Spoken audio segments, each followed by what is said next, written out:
السلام عليكم. طبعا مبروك للنادي الاهلي كاس السوبر. كرة القدم واليد امس مفيش كلام، منظومه ناجحه، اداره ناجحه، لعيبه بتلعب بروح قتاليه.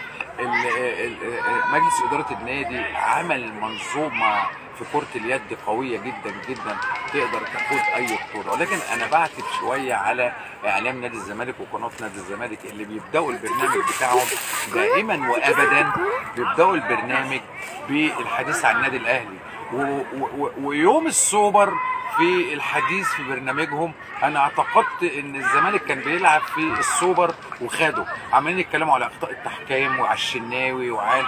لا يا جماعه، لازم تعرفوا ان النجاح منظومه مش محتاجه رد. النجاح بترد، انت لاعب كره قدم بترد في الملعب، كره يد بترد في الملعب.